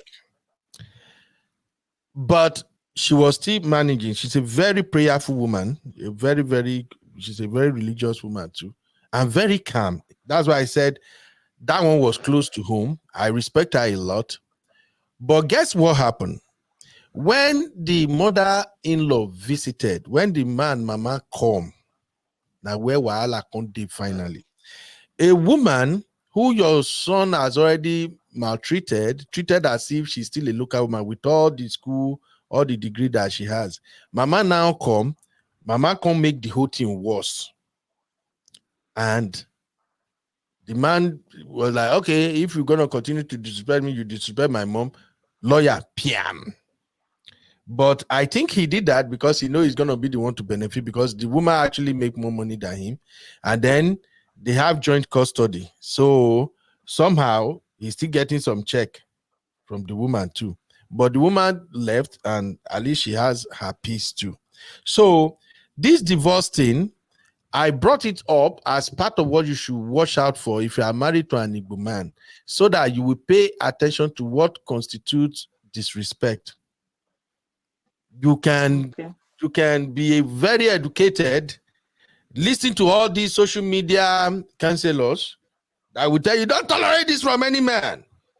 No, verbal abuse, emotional abuse. All this one, the thing feel plenty. My sister, what I would tell you is apply wisdom. If you are listening to all these counselors that tell you no man should do that with you, no man should do, and you not take wisdom, follow your Igbo husband, you go collect. You go Yeah, but collect. Ben, what you're saying is right, but abuse is abuse. When it becomes full blown, there's a difference between being respectful to your spouse than even when you're being respectful, the person is still abusing you. Then it becomes a different situation altogether. Like you rightly said, when somebody's collecting your check, that's abuse. That's financial abuse. So Absolutely. yeah. So there's a line between when you're trying to be a good wife and when you're taking abuse. I beg. Yeah, there are two different things. Respect is, I think, generally not just an Igbo man. Every man actually wants respect. I'm learning. I'm learning as well. Everyone is a work in progress. However, from what we know now is that every man, irrespective of their tribe, their culture, their religion, there's one single denominator, which is respect. They want it, and it depends on the person exactly. Some people exact that, they want it so much that maybe it's, but generally, averagely, every man wants respect, and yeah, every woman should give respect. But when it becomes though I'm respecting you, you're choking me, you're asking me to bring my money, or not like you're asking me, please, let's spend our money wisely, don't overspend and all that Oh wow. again. So yeah, Okay. some Igbo men can actually be mean to their women, but it's not always. So yeah, that's what I want to actually say. Yes. Thank you, my sister Olivia, because in fact, you made today's show very, very interesting and amazing. And I really thank you Thank you so for much, doing it, because Ben. you are married and you have years under your belt. And the good thing is, we're talking about Igbo men. You live with an Igbo man, you are married to an Igbo man. And I'm glad that you were able to help me make it make sense that many of these points, they are not out of the blues. Now, just to Yeah. clarify the last part, the one I was talking about, that you should apply wisdom. You are right. Abuse is abuse. And I don't even appreciate it in any way or form. Collecting your woman's check, just like I think one of my sister pointed out here now. I saw the comment, the thing don't scroll back. Collecting a woman check, you collecting a woman check, you are disrespecting her already. Now, if a man is collecting your check, which is absolutely wrong, how do you go about it? So that it won't look Okay. as if, oh, you are a Western woman, you are disrespectful. So, Sister Olivia, just give me a small example Okay. of what to be done in that kind of To scenario. to start with, I would not start it. I'm telling you the truth. I'm not going to give you my check. When Thank I you. start, when I'm working, or I mean, okay, let's say you start working before me, then I'm putting my papers together, I'm putting my career together, then I start working. I'll tell me what I will be contributing. We'll sit down and talk about it. I will iron it out as a couple. Okay, you have to do this part, and then as I'm I was taking care of all this before, but now, because I know that most times the basis with which those men try to collect the check is I sent you to school. I was taking care of the whole bills, and now it's my turn. No, you tell me, okay, I was doing all this, which I know you appreciate, but right now I need some help. Obviously, I know you need some help. Look at Yeah. what I feel you should be doing. What do you think? I'll be like, okay, look at my money, how much it is. This is I think this is fair enough. I'll be doing that. Yeah, because I'm not going to submit my check to you. My mom did it and it didn't go well with her and my dad. So I'm not Wow. going to do it. That's the truth. Yes. My mom. So that's. Do you understand? That's what I think. We'll talk about it. You tell me start from here. Let me start from here. Then Yeah. we'll put heads together. We'll plan our finances around. But you can't come and I think it's very demeaning for somebody to open your hand and say, bring all your money, or send it into my account, or bring your paycheck. No, am I not a human? Even your child that you gave birth to, and when she starts working, you can't demand for their paycheck. Not to talk of another adult that you call your partner. So I won't start it in the first place. So that's how I feel everybody should go about it. When you start working, you people will sit down and say, okay, this is what we are bringing in. This is what I'm bringing in, and you're bringing in this. I want you to start doing, take these bills, and I will take these bills. You understand? So it makes sense to everybody. Is it okay by you? Then we'll move. But, trying to start submitting your check, because when you start it, that means you have to finish it. And can you finish it? I'm not going to start that with anybody. Yeah. You can. And I on, can. on that note, I actually have a show that I'm going to do. I've scheduled it for a very long time, but hopefully I'll get around to do it. It's called Breaking Bad. And that Breaking Bad is the story of a woman who built house in Nigeria without the husband's knowledge, and how the whole thing went south so fast. The husband did some things that no one saw it coming. We're going to talk about that. But just like you said, Cherish, I've always been one who believed that nobody should collect anybody's check. I don't collect nobody check, because I don't even, I don't know, maybe mine might be different, because my own is, I don't want you to question me as my wife. I don't want you to question me. How do you spend your money? I only welcome you questioning me if you notice that I'm being reckless. I'm being broke. Service no day. Yes, it's welcome. But saying, oh, why did you give this person this thing? Why did you buy this shoe? Or why did you buy that? I don't want it, because as a woman, I don't want to question you when you do your thing. I don't know if you get me now. Yeah. I want to give you the grace that you are a matured woman. You know what you are doing. You are prudent. You can handle your finances. But for a man to collect the wife check, I don't know. I don't know how they do it. May God help us.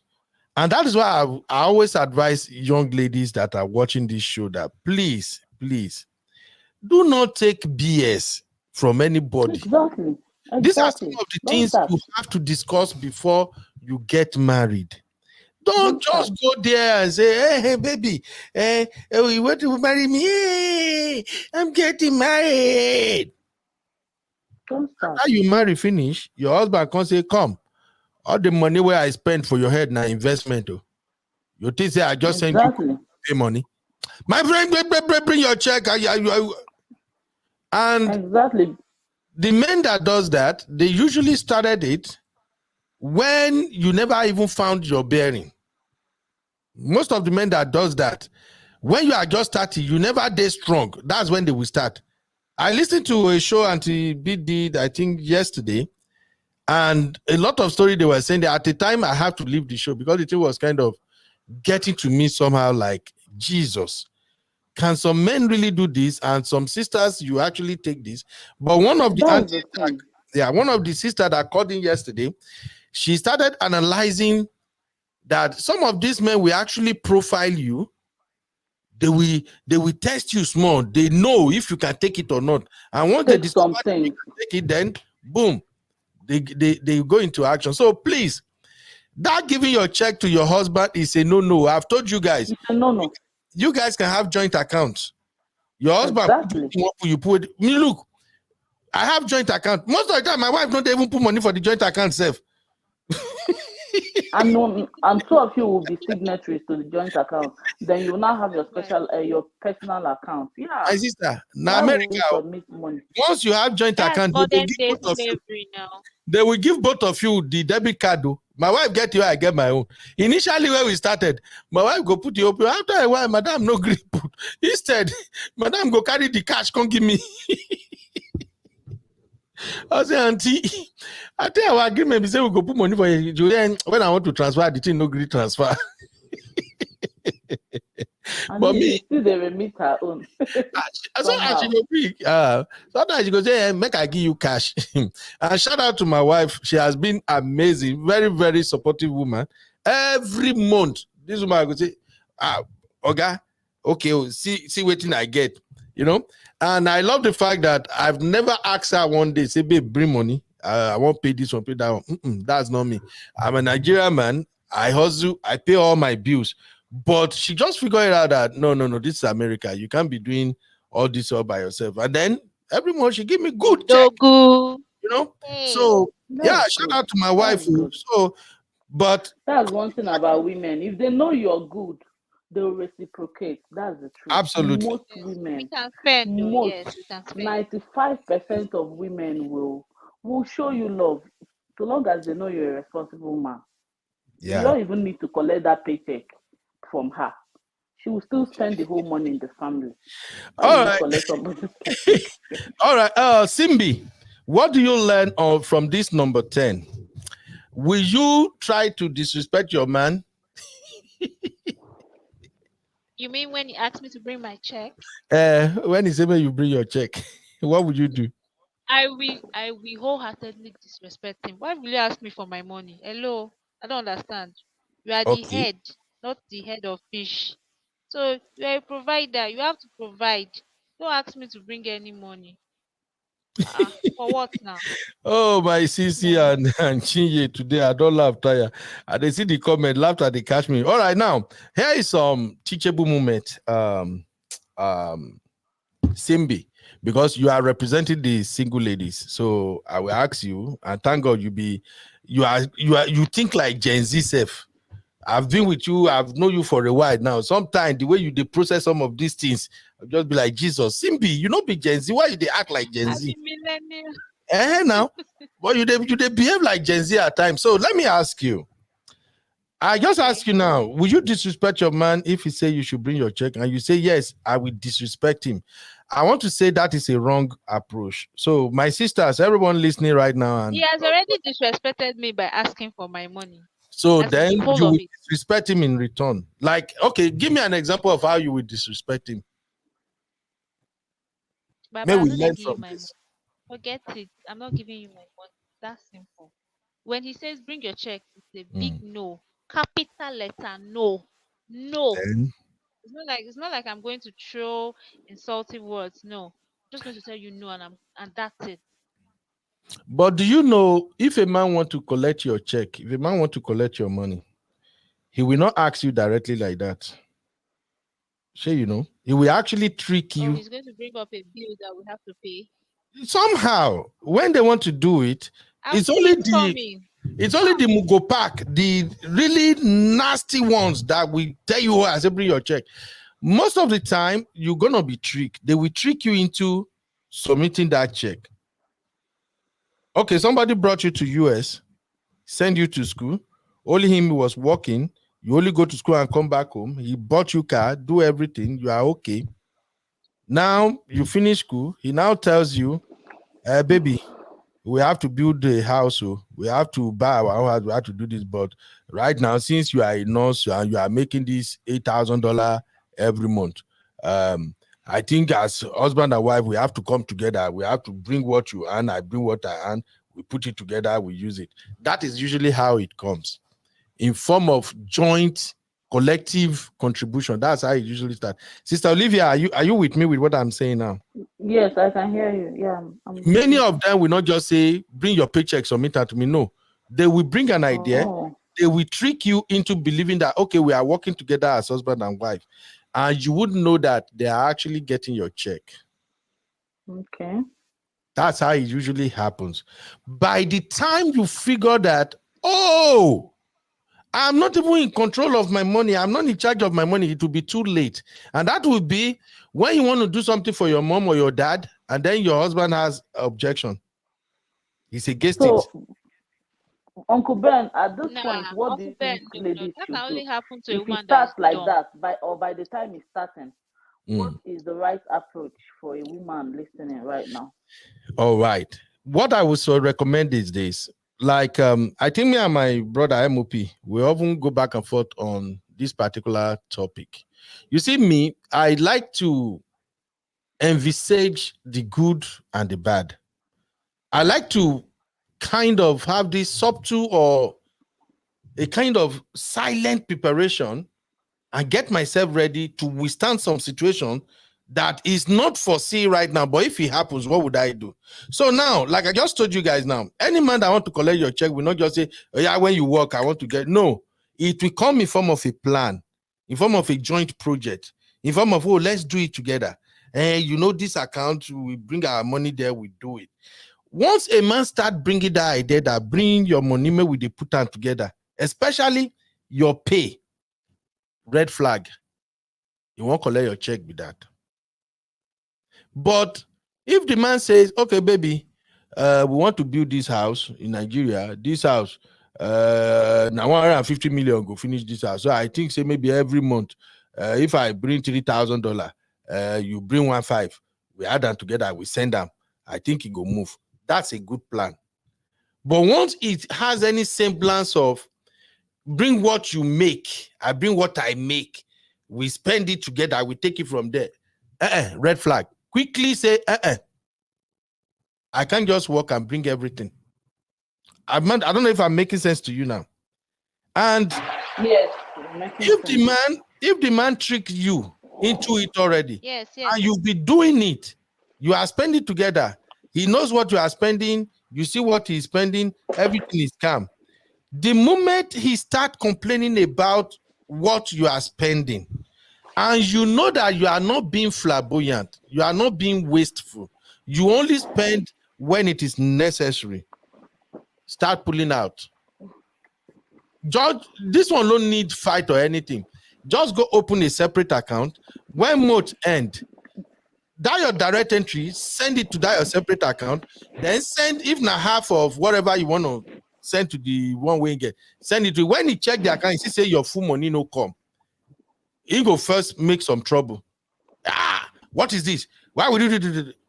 Then you tell him, well, I don't want to be having issue with you. I don't want to fight with you when I spend money buy something or this thing. I don't like the way you are behaving. I'm working, you are working. We are all doing fine, and I try my best. So I just feel like, okay, make myself get small account where I'll take the spend my thing. You see, after a while, if you don't make it a fight, no, you go begin get them. And if you see that it's escalating, then start to let him know that. Come, is this what you were doing? So you were trying to take my money? You will say no, but we have a plan. And if we tell you they are doing a project in Nigeria, because sometimes I just wonder how some women do some things. Your husband tell you, say, they do project for Nigeria. You are not following up with the project. Every month, every week, if they send him picture of that project, you must see him. I don't know if I'm communicating with you guys now. Exactly. Yeah, you're communicating. As far as your money is there, you are doing it, you must see it. He must update you on what is going. Once he's not updating you, when it becomes the boys work last month, they did some job, give me my food. Red flag. And this is not about equality. Yeah. This is about you sending signal to him that I am not stupid. I don't know if I'm making sense to you now. Not be fight. Everything is not fight. Sometimes it's because women, like MOP will say, emotion not be anybody will be made. Women get into their emotion a lot. So when I go just spark, bam, you don't fight. No. Sometimes you have to approach some of these things with intelligence. You have to show him that your brain they intact. And you are not fighting him. You are not disrespecting him. There are ways that you will take some things up with your man that even your man not go feel open his mouth. Tell outside that say my wife do this. Some men don't even care. Some they crazy. They will turn the whole thing, flip it around. But the moment you tell your own side of the story, everybody way here go knows, this man is the problem. So that's just the thing. That's what I will recommend. So this other part we are talking about now is not limited to Igbo men. It's general. Everywhere new. It's everywhere. Sister Papa, Uncle Pa say thank you, Sister Olivia, Simbi, and Uncle Bear. You all did great. Thank you, sir. Thank you. Sissy. Thank you, My Uncle Patrick. How you day? This say if he tricks me, I will pick up the pattern after a while. It's not sustainable. Honestly, I think we should talk more about some of these strategies in marriage and how it works. For instance, now, one of the things I learned in marriage is that, and I think MOP said that in a couple of times too. When you start treating a woman somehow, after a while, it might take a year or two, the woman will start modeling that same behavior. For instance, if you are happy your woman, you give her credit, you take her, you respect her. After a while, she go begin feeling and say, wow, I think my husband is treating me right. And then all of a sudden, small, gradually, she go begin treat you right too. True. So thank you, ladies and gentlemen. MOP is live. Let's go and listen to my brother. I really appreciate you, Olivia, for coming. Thank you so much, Uncle Beno. Thank you, Simbi. Thank you, everyone in the live section. God bless you all. Bye. You're welcome, Mama. Bye. Thank you, Sister Olivia. All right, Simbi. Just to summarize for our single ladies, what have you learned today so far? Okay. Be culture and traditional sensitive. That is, be aware. If you don't know much about the culture of the Igbo people, try and find out more. You know that even though we are Igbos generally, every state still have their own culture. So for example, what an Imo man would do might be different from what an Abia man would do, and like that. So just get to know more about the man that you're getting married to, and then that disrespect is so out of it. If you have your opinion, just state it respectfully. Do not argue, because when you argue or get defensive, the man might just become rigid, and when he's rigid, you're not going to enjoy that marriage anymore.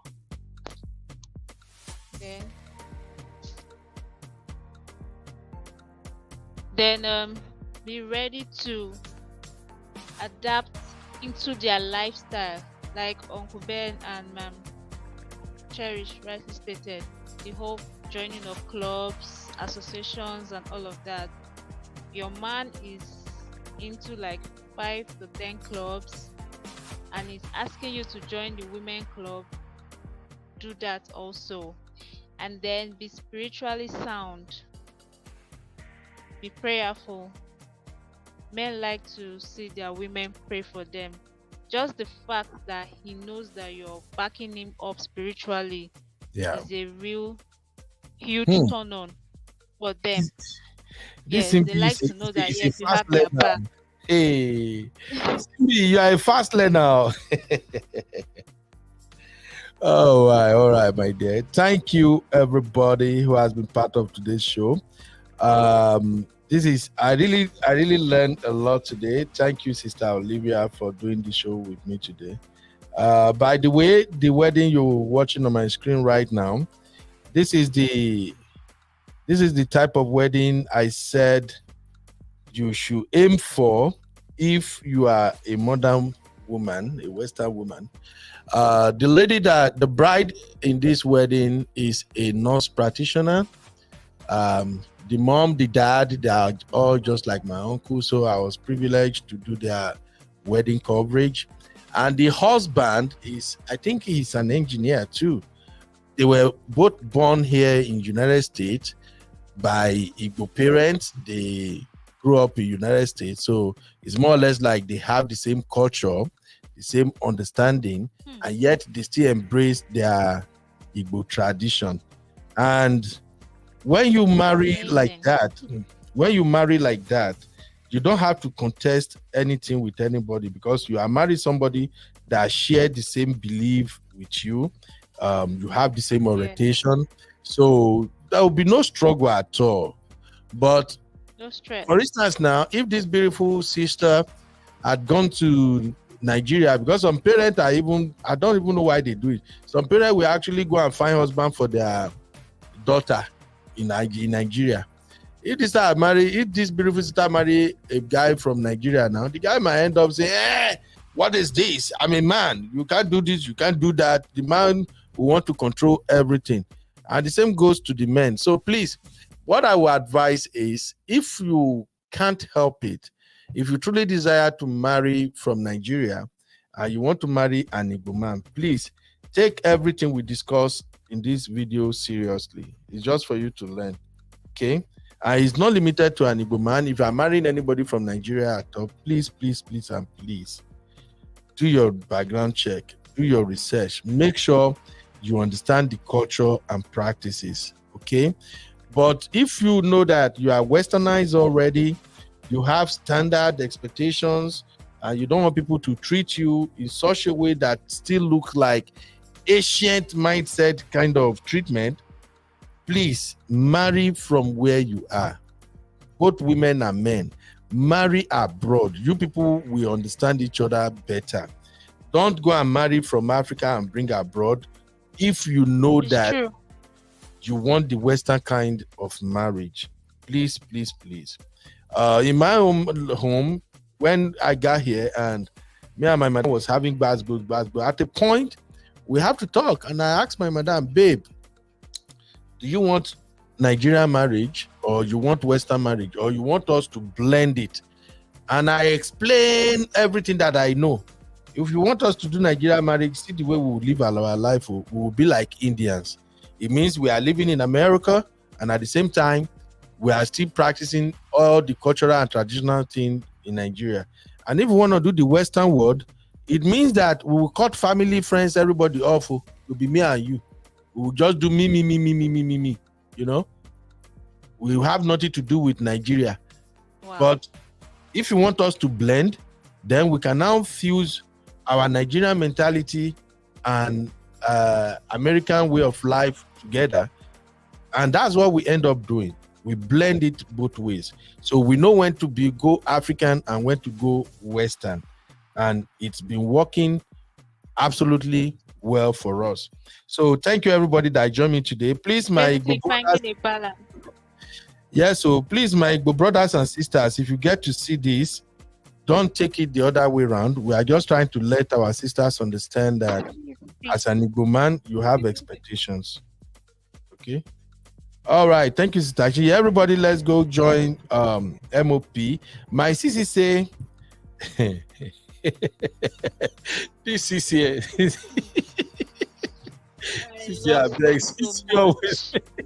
CC say, they haven't born that man that will collect my check. Not in this or any other life. CC na Agbero.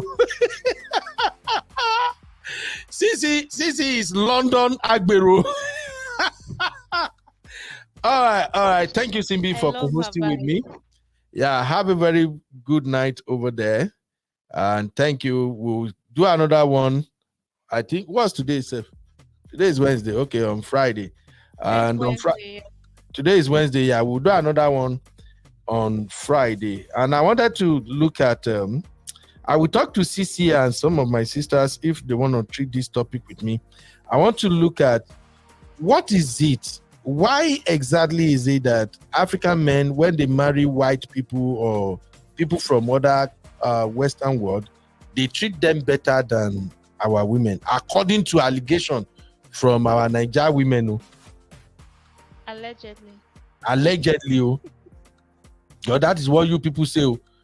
You guys are the one that said. Well, it's true now. No, You people are the one that say when we marry Western women, we treat Western women well.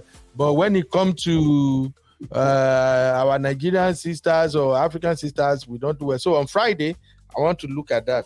All right. Simbi, any last word? Okay. All right. You have tried, my Hello? dear. Yeah? What did you say, Uncle Ben? I said, do you have any last word? Okay, yes. Basically, if you respect and show your Igbo husband to be that you love him, you're going to enjoy, my sister. That's just a fact. They like to take care of their women. Good luck to everyone who is, who wants to get married to an Igbo man. All right. Thank you very, very much, my dear. I'll talk to you backstage, okay? Have a pleasant night, Thank you, then. sir. Bye.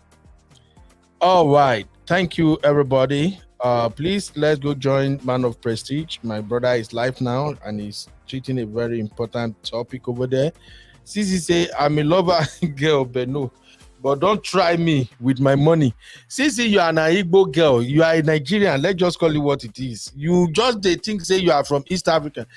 All your behavior, your attitude, everything about you, Sisi, says Nigeria, Nigeria, Nigeria. You are a Nigerian, Sisi. Forget. You have all our attributes. Thank you, Juliet. Juliet Jubri, thank you. Oh, wow, oh, wow. Familiarity breed concept, plain and simple. Yes, my sister. All right, bye everybody. I'll see you all at Man of Prestige show. God bless you. I really, really do appreciate comfort and agree. I see you, mama. Be good. All right, from here, let's meet at Man of Prestige show. Bye.